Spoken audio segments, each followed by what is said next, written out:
திருடாதே பாப்பா திருடாதே, வறுமை நிலைக்கு பயந்து விடாதே, ஒரு திறமை இருக்கு மறந்து விடாதே. திருடாதே பாப்பா திருடாதே.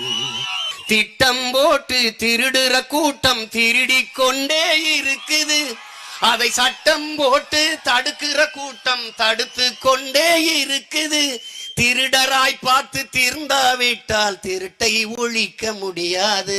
திருடராய் பார்த்து திருந்தாவிட்டால் திருட்டை ஒழிக்க முடியாது.